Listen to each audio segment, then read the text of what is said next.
The Beach FM Business Lunch Show, brought to you by PlaceMakers Kapiti Horowhenua. Together we're building New Zealand.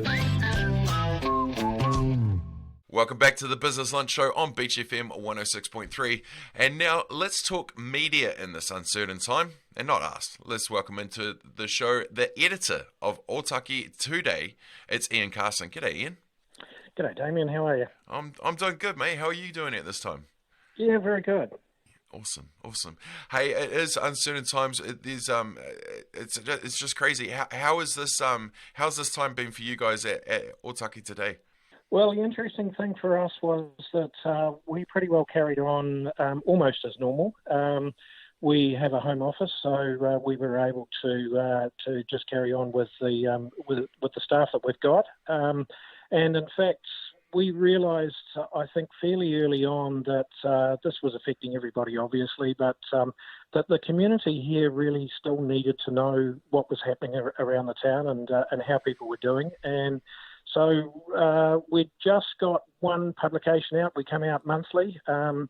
We just got one out and distributed when this thing hit. And so we decided to carry on with an online version and do it every 2 weeks. So we had fortnightly publications throughout, and we've pretty well continued that up until this point, until yesterday when we got a full publication out that's being distributed to letterboxes and so on. So I think for us that was a big factor in us being able to bounce back reasonably well from all this.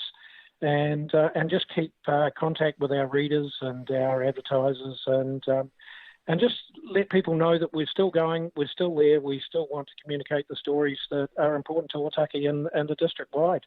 Yeah, we have seen a few media outlets hit over this time, but I think more importantly than ever, because we've come down to bubbles, and now we're talking regional and local more. I think it's more important than ever for something like you guys, don't you think?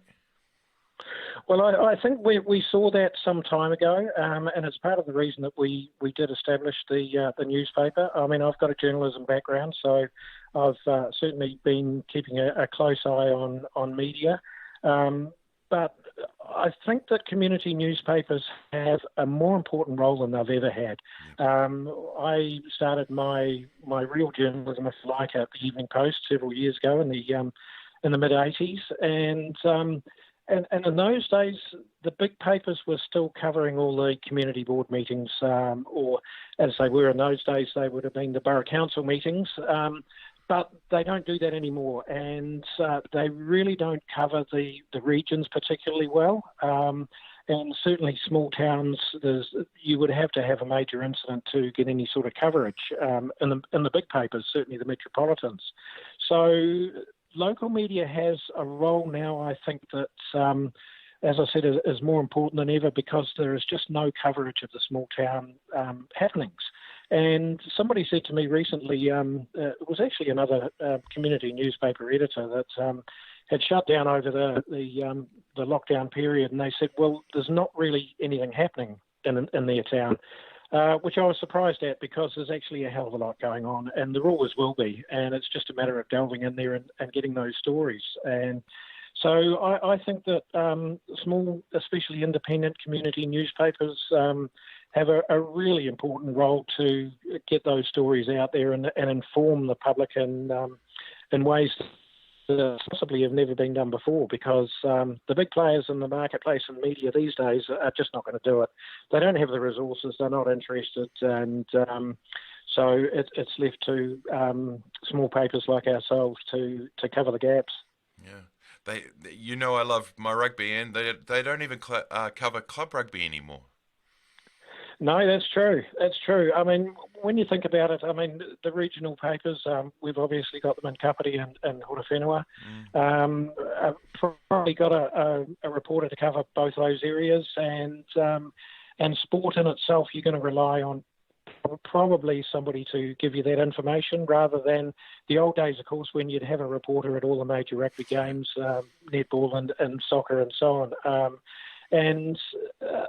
To be fair, probably even if you were getting information from those areas, whether a reporter or contributor or something, the space that's available in those papers is just not there like it used to be either. And that, I guess, comes down to advertising as well.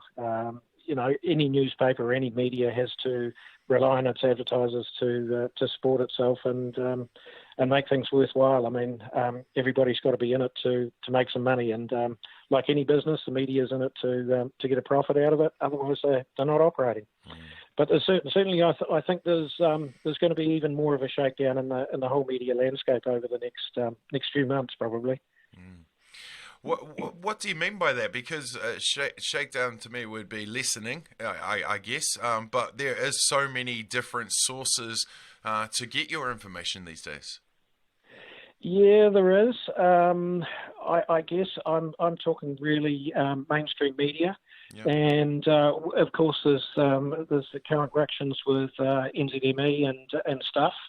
NZME had been negotiating to buy stuff from from Nine Entertainment, the Australian owner. That's fallen through in the meantime, but obviously the owners of stuff are keen to sell, which I find interesting that that they've withdrawn from those negotiations. So I just wonder, given that there seems to be a willingness for stuff to, or at least for the Nine Entertainment to get rid of stuff, that they've withdrawn from those negotiations. So whether they have somebody else lined up, and that may be an institutional investor of some sort, then who knows? But I think that it's hard to say. But the idea of two major players like that, and along with MediaWorks, of course, I think there is going to be some more rationalisation. We saw a couple of years ago several newspapers being sold out of the Stuff network, and several papers that were just closed down because there were no buyers. So having said that, I think, again, coming back to community newspapers, there's an opportunity for entrepreneurial journalists, especially, I think, to pick up some community or to start some newspapers, or to perhaps pick up some of the papers that I think will inevitably be available to them, and carry on and do it possibly even better, because they will probably have a closer association with their community than some of the corporate newspapers do. Stuff gets knocked a lot for its journalism. What do you think the state of journalism in New Zealand? And the questions the Prime Minister's been getting every day. What do you think the state of journalism is in New Zealand? A good question. I mean, I'm a journalist through and through. I've started journalism school when I first left Otaki and went to Wellington. Went to train as a journalist. So I've really been a journalist all my life, and observed the changes in journalism. Nowadays, of course, the big threat, I think, is what's happening in social media. We've had a case locally where there's somebody who's set up a website, claims to be a journalist, but has essentially no journalism training, and has got into a bit of trouble covering events that really shouldn't be covered, because there's no journalism expertise there. And I think that's happening more and more. Of course, we hear the word fake news an awful lot these days, and it tends to be used by the alt-right to discredit mainstream media. But it's in fact the reverse, I think, certainly from my point of view. We have a lot of news that gets out there and people believe it because it does appear credible. But, having been brought up and trained as a journalist, I know that there is a discipline in journalism. And part of that discipline is making sure that what you report is accurate. You do the research, you do the interviews, you make sure that what people are telling you is correct. And in some cases, you've got to look for other sources to prove that. So I think that if you're your question about the state of journalism, I think the state of journalism itself is very good. I think there are some very good journalists out there, but I think that it has certainly changed over the last few years because of the role of social media and in terms of stuff. I know there's been a bit of flack for the way stuff operates in the media world these days, but there is let me put it, there's a lot of emphasis on social media and a lot of emphasis on digital media, and the Stuff website is obviously a site that is, I think, the biggest in the country. So they have a lot of people who are looking at that, and I think that you've got to assume that what they're doing is accurate. I think I spent most of my time as a sub-editor, so words matter to me. And there is a lot of flack for errors that creep into stories these days, and that's simply that a lot of media organisers don't put an emphasis on that. So sub-editors don't exist to the same degree they used to. When I was at the Evening Post, I mean, it was a fantastic newsroom in those days through the 80s and 90s, and we had a newsroom with maybe, I don't know, 30 or 40 reporters. The sub-editorial desk was possibly 20, 25 people. And there was a lot of buzz, there was a lot going on, there was a lot of expertise in that room. And so the errors that would creep into the Evening Post were very rare for the number of pages that we had, 3 editions a day, churning it out at an incredible rate and very few errors. So that was because you had that expertise in the room. I think that journalism these days has to rely on very good, generally young journalists who are working on the run, who have to provide their copy pretty quickly. They have to take photographs themselves, which is a skill in itself. They have to take video recordings, on their phone. They have to provide copy pretty quickly that is sometimes not vetted as well as what I think it should be. But I understand the constraints of young journalists these days. So I have a bit of sympathy for that. I think that journalism itself is in good shape, but I don't know that the papers and the magazines and other outlets are going to be available for journalists to ply their trade, if you like, in future. So there may well be the trend towards what we call hyper-local journalism, and that's essentially what we're doing in Otaki with a newspaper that's really just focusing on our district. And I did a story recently with quite a bit of research, obviously, to look at the census figures for Otaki, and we're up nearly 11%, and that's 2018 over 2013. So, the population is growing.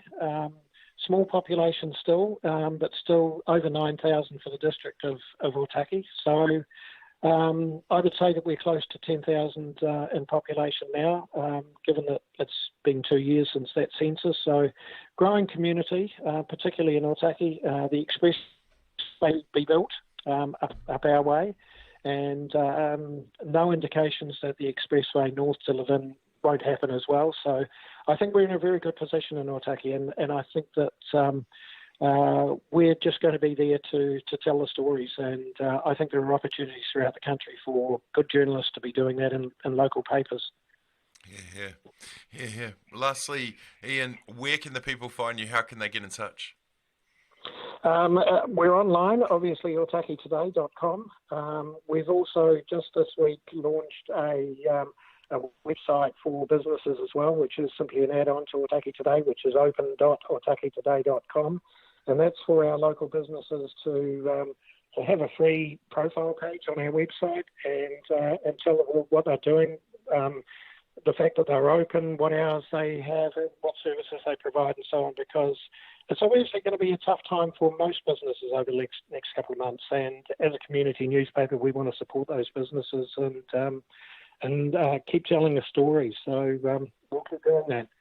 Outstanding. Thank you for that, mate. And thank you for your time. Go well. Keep up the good work, and we'll catch up soon. Yeah, thanks, Damian. I think Otaki is going to come out of this pretty well from what I've already heard. So that's great.